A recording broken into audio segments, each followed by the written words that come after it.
tardes, noche, uno no sabe bien en qué dimensión de las horas vamos a ver esta presentación y esta conversación con nuestra invitada de esta tarde, la señora Ana Santos. Gracias por esta oportunidad de poder conversar y de poder transmitir algunas ideas y sobre todo de poder recibir alguna retroalimentación de todo lo que es su experiencia, su trabajo, su dimensión académica, su dimensión cultural, su dimensión social como ser humano. Muy buenas noches y gracias por esta gran oportunidad. Bienvenida.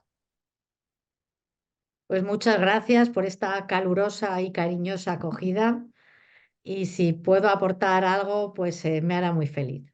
Claro que sí. Yo, cada vez que llega alguien a la República Dominicana y que nos da esta oportunidad de conversar, de dialogar sobre temas relevantes que todavía en nuestro país, que todavía en nuestro país cobran vigencia por el hecho de que estamos siempre en ese esfuerzo por construir, por edificar, por consolidar, en este caso, el mundo de las bibliotecas en la República Dominicana. Es para mí de verdad un gran privilegio el poder abordar un tema de interés común, que es el mundo de las bibliotecas. Veía en el perfil de nuestra invitada que además de ser bibliotecaria, de ser documentalista, de haber dirigido por más de 10 años la Biblioteca Nacional de España, además de haber sido parte de todo este proceso de construcción de las bibliotecas, digamos, desde sus simientes, a través de diferentes experiencias, pues poder conversar sobre estos temas es relevante. Primero, saber un poquito qué la trae a la República Dominicana en el contexto de este encuentro, por qué está en nuestro país. Bueno, pues estoy en este país porque Funglobe está organizando colabora con el Instituto Ortega Marañón de Madrid en unos másteres y en una especial capacitación para alumnos y alumnas de másteres de didáctica de la lengua y de neuropsicología también. Y entonces, bueno, pues estamos con estos alumnos impartiendo algunas conferencias y algunos talleres junto a unas compañeras mías. Y bueno, intentando que esta colaboración entre nuestros países, entre República Dominicana y entre España, pues sea fructífera para todos. Excelente, qué bueno saber eso, porque la realidad es que estamos en un proceso formativo que va de lo nacional a lo internacional, a lo global, y poder tener esa experiencia global de las bibliotecas o del aprendizaje o de la pedagogía en la República Dominicana es relevante. Yo estaba mirando, hábleme un poquito de usted, de esta conexión entre bibliotecas y geografía e historia. ¿Cómo se da esa transición como licenciada en geografía e historia de la Universidad de Zaragoza a entrar al mundo de las bibliotecas como parte digamos que el gabinete de la Biblioteca Nacional de Madrid? Bueno, yo la primera en España se ingresa como bibliotecario a través de un proceso selectivo, de unas pruebas públicas, porque lo que somos es empleados públicos, ¿no? Entonces, cuando terminé mis estudios en la universidad, pues salieron unas pruebas selectivas a las cuales me presenté y aprobé. En España se llaman oposiciones. Y es, digamos, el primer paso que di era la escala más baja de las bibliotecas, que es auxiliar de biblioteca, la persona que presta los libros, los coloca en las estanterías, organiza un poco las colecciones, pues la escala más baja, la primera, ¿no? Y bueno, empecé a trabajar allí, era yo muy joven, tenía 23 o 24 años y me gustó mucho esta profesión. Y entonces decidí pedir el traslado a la Universidad Complutense, a Madrid, para poder aprender más. Y ya empecé a aprender. Y entonces ya hice unos estudios de posgrado para aprender, pues, profundizar más en este conocimiento. Y después de esto, pues seguí haciendo oposiciones, seguí presentándome a pruebas selectivas hasta que ya llegué a la escala superior, que se llama la escala facultativa de bibliotecas. Y bueno, a partir de ahí empezó mi vida profesional. Estuve pues más de 25 años en la Universidad Complutense de Madrid. Llegué a dirigir la biblioteca de la Universidad Complutense y luego estuve también dirigiendo las bibliotecas públicas de Madrid durante poco tiempo, esto fue poquito más de un año, y luego ya el resto de mi carrera profesional en la Biblioteca Nacional, donde primero llevé la actividad cultural y después ya he dirigido la biblioteca durante 11 años. Y ahora mismo me acabo de jubilar. Sí, lo vi justo el año pasado, maravilloso, pero una gran experiencia. ¿Cómo se vislumbró esa dimensión de pasar de las bibliotecas de papel a los proyectos de bibliotecas, digamos, virtuales o digamos que esos catálogos electrónicos y de ese acceso abierto a la información que nos dio la oportunidad del Internet por ahí por el año 96, por ahí, no, en la década de los 90? Sí, bueno, pues esto ha sido un cambio radical, no solamente en las tareas que debemos hacer en las bibliotecas, sino fundamentalmente en la capacidad de servicio que podemos prestar a nuestros usuarios, ¿no? Fue un cambio que fue bastante traumático, porque estábamos preparados para trabajar de una manera y de repente tuvimos que prepararnos y aprender a trabajar de otra manera, ¿no? Y modificar tanto lo que son los procesos internos bibliotecarios como los servicios que se prestan a a los lectores. Y bueno, pues a lo largo de esta larga trayectoria profesional, pues he visto un poco todo, ¿no? Como las fichas manuales se iban sustituyendo por los catálogos automatizados, cómo aparecían las primeras bases de datos, las primeras revistas electrónicas, cómo empezó la digitalización de las colecciones, todos los accesos abiertos. Y bueno, y ahora estamos ya con la inteligencia artificial, Claro. que a mí no me va a tocar vivirla profesionalmente, pero sí que es un tema que por mi formación y por que a mí siempre me gusta mucho la innovación y siempre he creído mucho en el desarrollo de los procesos y en los avances de la humanidad, pues me gusta, me apasiona. Es un tema que yo creo que va a cambiar de forma radical la profesión bibliotecaria. Totalmente de acuerdo. A propósito de esa inteligencia artificial, ¿cómo se conecta? O sea, ¿cómo podemos nosotros, los bibliotecarios, apreciar ese vínculo entre bibliotecas e inteligencia artificial? ¿Cómo lo vislumbra usted?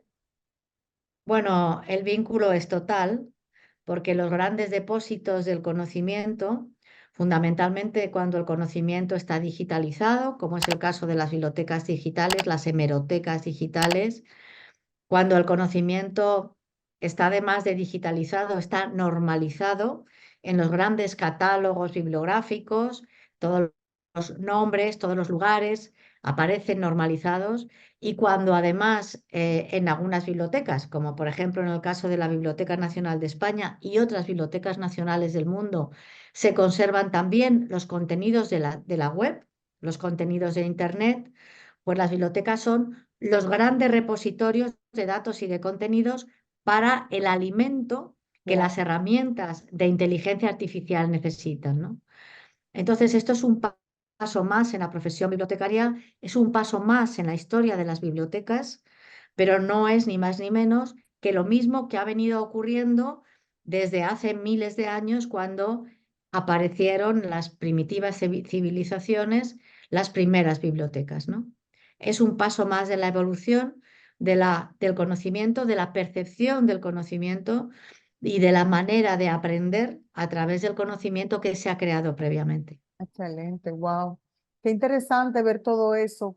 Viendo un poquito ese historial, Tam- ¿sí? un momento, Aida, también creo, y es que ya es por dar la última pincelada sobre inteligencia artificial, que va a modificar mucho los procesos bibliotecarios, tal y como los entendemos, porque ahora son procesos bastante manuales, como es el de catalogación de libros, por ejemplo, el de indización, el de organización de la información, que se va a poder hacer de manera mucho más automatizada a través de la inteligencia artificial. O sea, también los procesos internos se van a ver Se van a modificados. modificar. ¿Y eso se Mm. vislumbra en un mediano, corto, largo plazo? ¿O es algo que ya se está, por ejemplo, poniendo en práctica en España? ¿Cómo lo están haciendo? Porque todavía nosotros Bueno, estamos viendo el tema de la inteligencia artificial más enfocada a la medicina, más enfocada.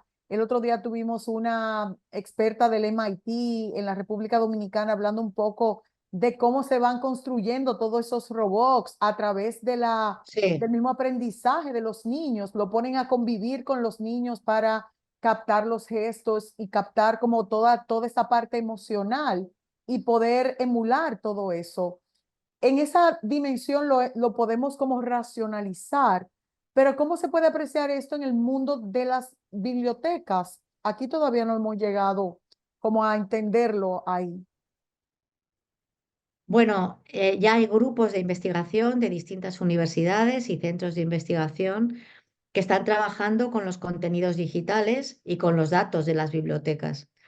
Por ejemplo, en la Biblioteca Nacional de España ya hay varios proyectos en marcha. Hay uno que ha dado muy buen resultado, además, que consiste en intentar descubrir textos que están catalogados como inéditos, es decir, que no tienen autor, pero que se sospecha que son textos de grandes autores. Okay. Entonces, ¿cómo lo hacen?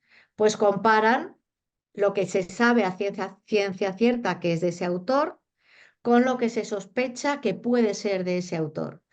Y eso a través de comparar miles y miles de páginas y millones de palabras, y una vez parametrizado, una vez Encontrado el match. construida la herramienta digital, Ujú. saca una serie de conclusiones. Muy bien. Cuando se Wow. utilizan los mismos valores semánticos, las mismas abreviaturas, las mismas construcciones Claro, en las frases, pues posiblemente la mano que ha escrito aquello sea la misma, ¿no? sea la Y de misma. esta manera, por ejemplo, en los últimos años se han descubierto 3 obras inéditas de Lope de Vega, el gran autor del siglo de oro español, Wow, por qué ejemplo, interesante. entre otros proyectos. Y ahora se está trabajando en concreto también para intentar automatizar los procesos de catalogación de libros, porque claro, hay mucha información en las grandes bases de datos y a través de la digitalización de las portadas de los libros se puede fácilmente identificar el autor, el título, el lugar de edición y el año de edición, compararlo con la información que ya se tiene y poder hacer una catalogación automatizada. Ah, muy bien. Eso sí lo estamos aquí implementando. Un poquito, digo, tal vez no así, quizás el proceso se llame distinto porque es la catalogación por copia. Y esa catalogación, tú buscas, Sí, por ejemplo, en los libros, y evidentemente eso lo hacen buscadores de información, grandes bases de bancos de datos que te permiten sortear entre todos esos registros y que entonces te pueda identificar ese que estás catalogando y pueda luego incorporar esa catalogación a tu propio sistema de gestión de bibliotecas. Esa parte sí eso la es. tenemos, mira, ves, ya conversando, uno se va dando cuenta cómo realmente la inteligencia artificial se va aplicando, aunque uno no tenga quizás el dato exacto, pero te da este referente. El tema Eso del es. COVID-19 fue una situación que nos afectó de manera muy radical a todos a nivel global y las bibliotecas de manera particular pues también tuvieron su impacto positivo y negativo también. La parte positiva, por ejemplo, este tipo de encuentros, nosotros en el marco del COVID pues lo comenzamos a vislumbrar un poco para ver las experiencias que estaban teniendo las bibliotecas y el desafío de las bibliotecas para seguir brindando el servicio en medio de la pandemia. ¿Qué a partir de tu experiencia en el 2019, cuál fue la estrategia que utilizó la Biblioteca Nacional de España para seguir brindando el servicio y estar en medio del confinamiento por el COVID-19? Bueno, pues después del impacto de tener que quedarnos todos en casa, pensamos que nos teníamos que organizar y empezamos a trabajar cada uno en casa, pero a través de las tareas que habitualmente se hacían en la biblioteca y que se podían hacer en casa. Y se hicieron muchos trabajos que tuvieron que ver, por ejemplo, con la mejora de los catálogos bibliográficos.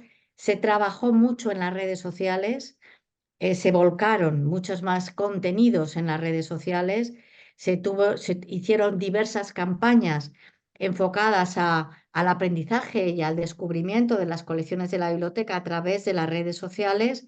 Y luego también lo que se hizo fue convertir muchos títulos digitalizados a formato EPUB para que pudiesen ser leídos directamente en los distintos dispositivos, ¿no?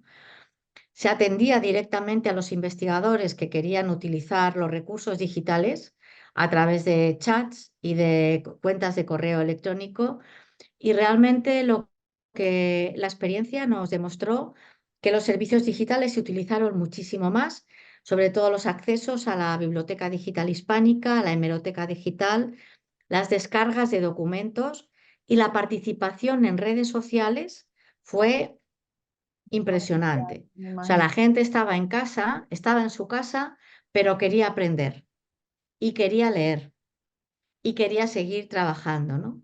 Y entonces, dentro de, a pesar de lo duro que fue todo aquello, pues fue una experiencia bastante reconfortante, porque nos dimos cuenta que la cultura y el conocimiento, en esos momentos de dolor, de sufrimiento, de miedo del ser humano, de incertidumbre, siempre se encuentra un refugio en la cultura y en el conocimiento. Y eso ayuda a seguir adelante. Me da mucho gusto escuchar esa última parte del miedo, el dolor y el impacto que tiene la cultura, la lectura, el conocimiento en las emociones de las personas. Entonces, ¿cuál sería ese llamado? Porque estamos en medio de un universo de información, de poco tiempo para digerirla, de una dinámica muy activa de correr para aquí, correr para allá, del multitasking, la cantidad de trabajos que algunos tenemos que tener para poder sustentar nuestras familias. ¿Cuál sería la estrategia para no perder de vista ese vínculo estrecho, indivisible entre el conocimiento, el aprendizaje y el equilibrio emocional? Bueno, ojalá tuviese yo la fórmula porque a la humanidad nos iría bastante mejor, ¿no? Totalmente. Pero sí, sí que es cierto que el mundo de la cultura en los últimos años ha cambiado de manera radical, producto en parte de las conexiones a Internet y la posibilidad de acceder a la cultura y al conocimiento. Antes, para consultar un libro y buscar información, tenías que ir físicamente a una biblioteca. Ahora mismo no. Y ahora se aprende en cualquier sitio. Ahora todo lo tenemos en el móvil. Ujú. Tenemos muchísima información. Cuando se dice que se lee poco, que se lee menos que antes y que la capacidad lectora está disminuyendo, cosa que es cierta, la capacidad de asimilar mucho conocimiento va disminuyendo, es cierto, pero la capacidad de aprendizaje es mucho mayor que hace unos años. Entonces, yo creo que la fórmula sería intentar que este enorme potencial que tiene Internet, sobre todo para niños y jóvenes, se pudiera utilizar de manera provechosa. Es decir, que no solamente en Internet apareciesen todas las informaciones que aparecen, que unas son ciertas, otras no se sabe si son ciertas y otras son falsas, seguro, ¿no? Sino Totalmente. que claro, que se pudieran desarrollar herramientas con los suficientes contenidos estables y seguros como para fomentar la capacidad de aprendizaje y la curiosidad intelectual de las personas, ¿no? Eso es un poco lo que llevamos años intentando hacer desde la Biblioteca Nacional de España con modestamente buenos resultados, porque el potencial es muy grande, Muy pero la grande. gente debe saberlo y debe poder pisar un terreno seguro para poder aprender. ¿No? Y debemos como bibliotecarios también ir entendiendo los cambios, irnos adaptando a Sí, ellos, ir entendiendo la nueva generación, esta dimensión touch que tienen los jóvenes de ahora y tratar, como bien dices, de conectar el servicio, el trabajo que hacemos, el fomento de la lectura a través justamente de esas realidades con las que tenemos que vivir en las comunidades, en unas más que en otras. Bueno, yo de verdad sí. me siento muy contenta, me siento, hasta estoy emocionada, yo siempre estoy emocionada, pero el ver el esfuerzo y el trabajo que se hace desde atrás, porque siempre estamos como proyectándolo todo impecable, proyectando ese servicio, proyectando la información, pero es también importante proyectar al ser humano y proyectar Sí, esa capacidad que tenemos de empatizar y de socializar y de trabajar en pro de la educación, en pro del desarrollo, en pro del fomento del talento humano. Y de verdad que quiero felicitarte, me siento muy honrada de poder conversar contigo y me siento muy dichosa de poder tener tu contacto y de poderte llamar en cualquier otro momento para que podamos hablar un poquito claro de que estos sí, temas. claro que sí, Aida, de verdad, cuenta conmigo. Bueno, mañana vamos a Si vernos Dios quiere, y a sí, conocernos personalmente, personalmente. cosa que para mí de verdad será un honor. Y vamos a seguir hablando de todas estas cosas y muchísimas más, Y muchísimas que más seguro que se nos van quedando en el tintero. que se van sumando. Tenemos la suerte, tenemos la suerte, Aida, de tener una profesión privilegiada Ay, sí, y más en este momento en el que los cambios son tan vertiginosos que te exige un continuo aprendizaje, ¿no? Y por lo tanto eso también es una manera de mantenerte viva. Ayuda mucho totalmente. este trabajo. Creo que sí, y el poderlo vincular con el rol docente, yo creo que le da una extra dimensión, porque regularmente nosotros estamos trabajando para personas que quizás no son tan cercanas, pero cuando tenemos la oportunidad de interactuar con estudiantes, con jóvenes, uno tiene mucho más claro el rol social, uno tiene más claro Fundamental. por dónde caminar, uno tiene más claro qué hacer y cómo sembrar en ellos ese amor por el aprendizaje en sentido general. Y al final nunca importa, digamos que los temas, porque todos los temas son de interés, el conocimiento es diverso, es transversal, podemos entrar de la geografía a la historia, al ambiente, a la documentación como tal, a la biblioteconomía como ciencia. Y entonces el poder nosotros como bibliotecarios estar ahí y poder dimensionar todas esas aristas del conocimiento, de verdad que es un privilegio adicional. Claro que sí. Y eso es muy importante, sentirnos así para poder intentar hacer nuestro trabajo cada día de la mejor manera posible. Proyectarle el entusiasmo que hace falta. Para concluir ya, yo quisiera que me dejaras alguna tarea, algún mensaje, alguna motivación, algún dato que nos pueda servir como cierre de este conversatorio con Ana Santos. Bueno, serían muchas cosas, la verdad, desde mi profesión, nuestra profesión bibliotecaria, las que se podrían decir, y yo creo que tú las has resumido de una manera muy hermosa, ¿no? Porque esta oportunidad de poder contribuir en la formación de las personas, pues es algo que es un privilegio, porque la formación de las personas no debe ceñirse solamente al tiempo de colegio, de escuela, ni siquiera al tiempo de universidad. Es algo que debe acompañar a los seres humanos a lo largo de toda su vida, porque cuánta gente hay que de joven o de niño no tuvo oportunidad de aprender, porque se tuvo que poner a trabajar a lo mejor siendo muy joven, pero quiere aprender, tiene esa curiosidad, tiene esa necesidad. Y desde una biblioteca se le puede ofrecer esa oportunidad. Eso es una hermosura y yo creo que es la manera de que a todos, de manera libre y democrática, pueda llegar el conocimiento y no se quede en manos de unos pocos, sino que todo aquel que quiera aprender tenga la oportunidad de poderlo hacer. Como derecho fundamental, el derecho a la educación, al aprendizaje y al conocimiento. Bueno, pues nada, yo tengo que simplemente agradecer esta gran Muchas oportunidad gracias. y dar la gracia porque el tiempo siempre es valioso y los tiempos siempre son un poco cortos. Y nada, y pedirte que tengas a la República Dominicana siempre cerca para que podamos contar con En tu mi corazón. experiencia, sí, con tu experiencia, con tu sensibilidad, pero sobre todo con tu disposición. Así es que muchísimas gracias por este privilegio y si Dios quiere nos vemos pronto. Nos vemos pronto, Aida. Mañana estaré contigo, creo. Un gran abrazo, sí, seguro, si Dios quiere, y con mis estudiantes de diferentes bloques y con nuestra escuela de lenguas en la Pucamaima. Pues nada, buenas noches y buen resto del Hasta día. mañana y muchas gracias. Un gran abrazo.